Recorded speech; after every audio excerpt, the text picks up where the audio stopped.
Hello everyone, this is Dr. K. Aravind, Assistant Professor of English in MLR Institute of Technology. Now the course we deal here is English for Skill Enhancement, and in this one we are going to deal with Unit 1, and in Unit 1 the lesson, the text, Toasted English.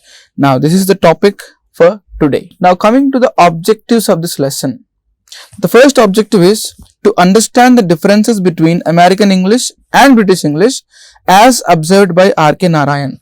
Okay, there is no particular timeline when this essay was written, but it is estimated that this essay has been written in 1940s. So at that point of time when R.K. Narayan visited America, what were the changes he observed in comparison to British English? We are going to study that here. And the second objective is to understand and appreciate the writing style of R.K. Narayan. Yes, every writer has its own style of writing. It can be humorous, it can be satirical. And what is the writing style of R.K. Narayan? Now that we are going to discuss here. And the last one, deliberate on the need for Indian brand of English. Now as we see here, American English is there, British English is there, and then what about Indian brand of English? Is anything like that present, or should we create it? Is the need there? So we are going to think on that and also view what R.K. Narayan is saying about that. Now let us know a little about R.K. Narayan, the author of this essay. His full name is Rasipuram Krishnaswamy Iyer Narayana Swamy. A lengthy name. Yes, good one. Yes, he's from Chennai. Yes, and he's born in 1906 and he died in 2001. And in his life he has written 14 novels, 200 plus short stories, 2 travel books, 2 plays and numerous essays. And the text which we are going to discuss today is also an essay, one of these numerous essays. And whenever we talk about R.K. Narayan, we should take the name of Graham Greene, because he played a pivotal role in the career of R.K. Narayan. Because R.K. Narayan, when he initially started writing novels, he did not find any publisher. It is Graham Greene who brought publishers for R.K. Narayan. The first 4 novels of R.K. Narayan were published by the publisher suggested by or promoted by Graham Greene. Okay. Now coming to writing style, R.K. Narayan's writing style is descriptive and humorous. Descriptive. He elaborately describes the appearance of character, his facial features, his expressions, his emotions, and also the surroundings, the ambience, the environment. He is known for that.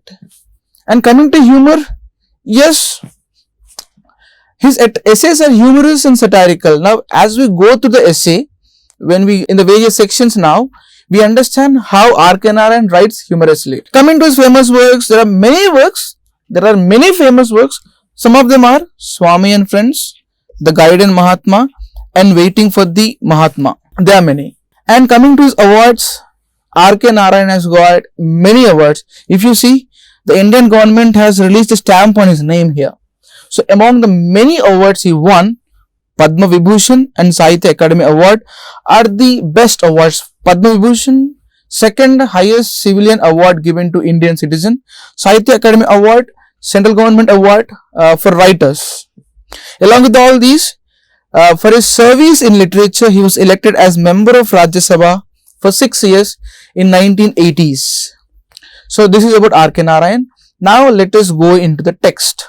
Now, our lesson name is Toasted English. Now, why Toasted English? How Toasted English? How did the author arrive at this title? Let us look at that. Now, like India, America also was colonized by British in 16th century. So, when British colonized America, British brought a dish called English muffin. Now, you see here, this is English muffin. It's something like bun, okay, tea and bun, wheat. So British brought English muffin to America. In the similar fashion, they also brought English language. Okay, then after that British left America. Then what happened? Americans, they retained the dish, but they made some changes in the recipe as per their taste. Yes, their tastes are different, so change a little bit. In the similar fashion, the language brought by British, which is retained by America, even in that they made some changes to suit their convenience. So there is similarity between this dish and this language. Both are retained and modified. That is why humorously R.K. Narayan named this essay Toasted English. So Toasted English is actually the dish name. From English muffin, it became Toasted English. So that is why R.K. Narayan equated American English with Toasted English and humorously named the entire essay which is talking about American English as Toasted English. I think it's clear now. Okay, let's go to next slide.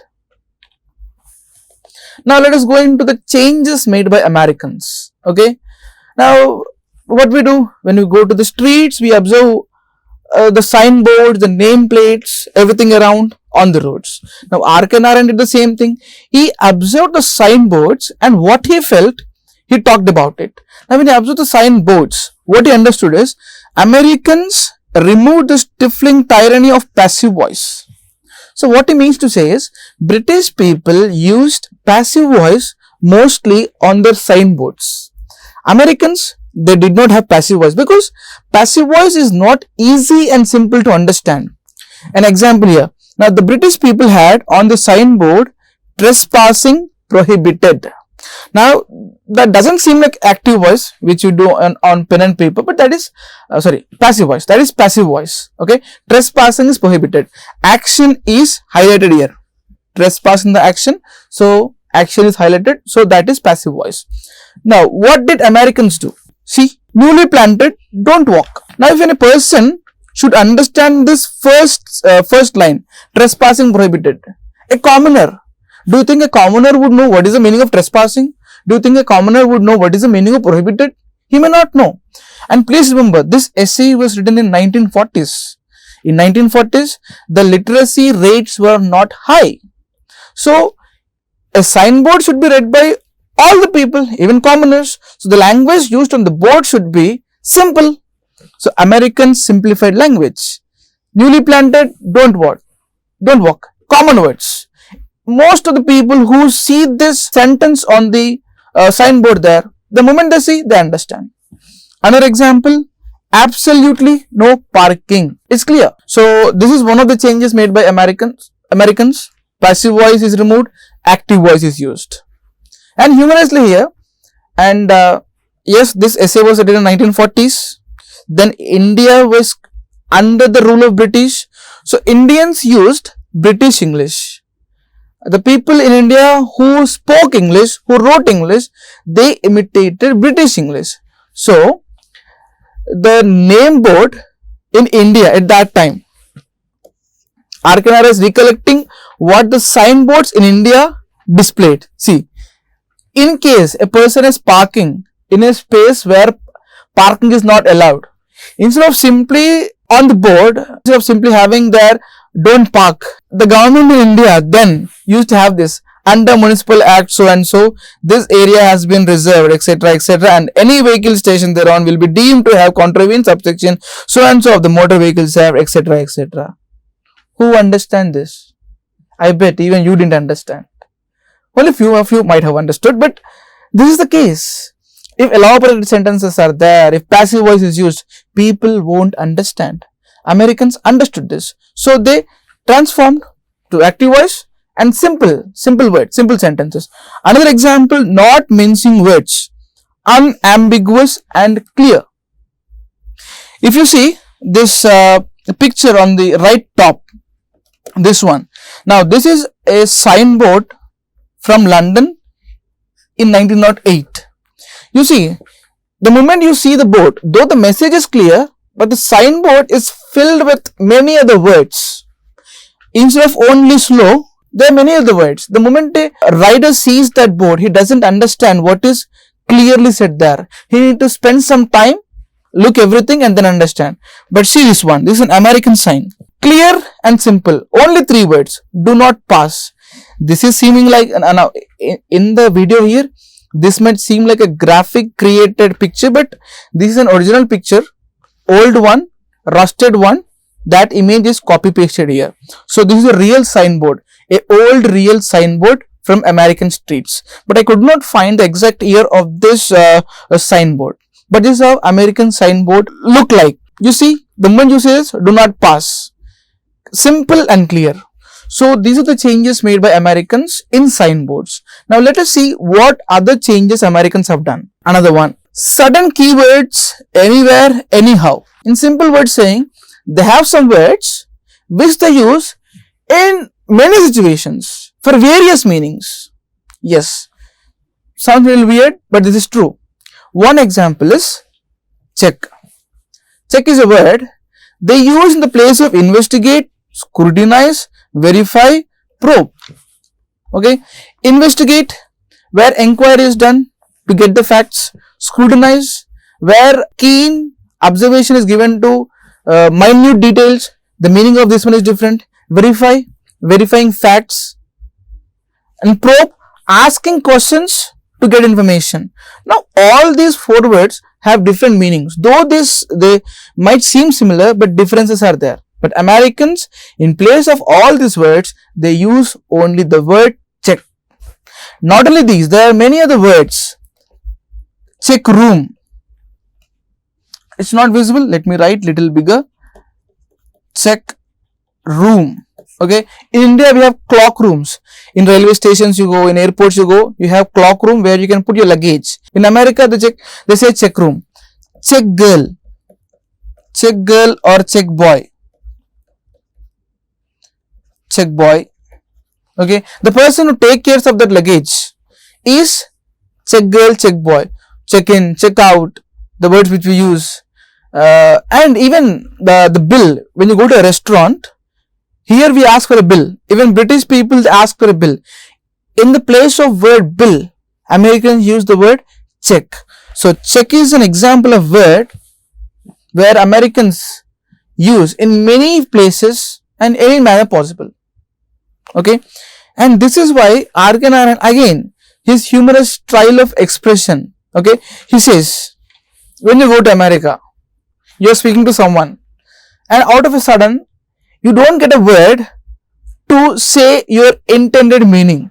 So at that point of time, Argan says, now simply put the word check there. Now he says, it will fit there. It's a humor. Okay. And again, he's saying, check can be called as American national expression because they widely use it. So widely in various places they use it. So satirically, Argan is saying check can be called American national expression. So this is another change. Now there are two more changes. Let us see what are those. Now invention of words okay and yeah. Yes. Okay is a word invented by Americans in 1830s. It was by a journalist. He created that. And as of now, okay is the most common word used on earth. Americans created it. Now if you see, okay is self-sufficient and comprehensive. Now how okay is self-sufficient and comprehensive? See here. Now generally imagine you gave some work to some person. Okay. And you want to say that that work should be finished at any cost. So how do you say that? The statement, I want this job done.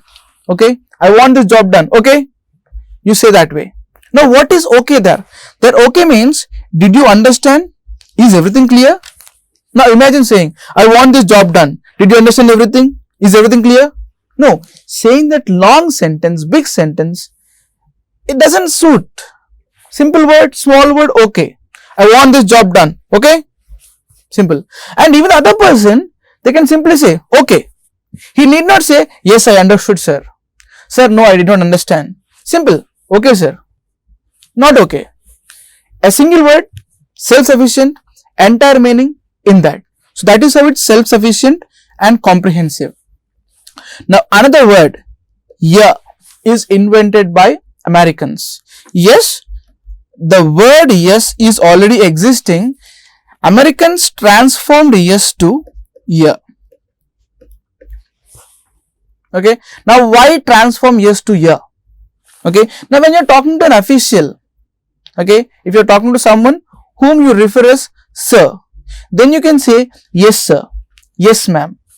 Now when you're talking to a friend, if your friend is Suraj, now do you want to say yes Suraj, no Suraj? No, it doesn't suit. It should sound informal. It should be very easy to speak. So that is why you say yeah, over, yeah, done. Okay. The last syllable in yes, this syllable is removed and it is made as yeah. With friends, informal, with anyone, you can say yeah, it's fine. Yeah, it's fine. So this transformation has been brought in the language by Americans. Now even British people use okay and yeah. See. Now the last change by Americans, they avoided formalism. Now British people always want formalism. Now what is formalism? Formalism is being polite. Being polite. Now everything should be polite. Now see, for example, in a bus in England, the bus conductor, he cannot go and say ticket. No, you cannot say like that. Now our bus conductors, now what do? They come and hit the seat in the bus. They make some sound. With the ticket vending machine, they hit the rod of the seat. That sound makes us understand that the conductor is near and we should buy a ticket now. Now, in British buses, that is not allowed. A conductor should ask politely. Now, how do they ask? This is still weird here. See, a conductor in the British bus should go to a person and say thank you. Yes, this doesn't match, but he says thank you. Now the meaning behind this one is you should buy a ticket, so you're welcome to buy a ticket. It is like that. Yes, he says thank you. So the passenger should understand that conductor has come and he should buy a ticket. And after buying the ticket, the conductor again says thank you sir. And again here R.K. Narayan humorously says, now if you are on a British bus, now you can easily know how many tickets were sold during the transit. If you count the number of thank yous, the conductor says. If the conductor says 50 thank yous, 50 by 2, 25 tickets. That is how R.K. Narayan humorously writes. The next one, receptionist. Yes, this is still followed in India. We follow that one. Now receptionist, the moment you go there, the receptionist says, can I help you? May I help you? Why can't they say, sir, what's your work? Why have you come here? Can't they say? No, we follow this one. Can I help you? May I help you?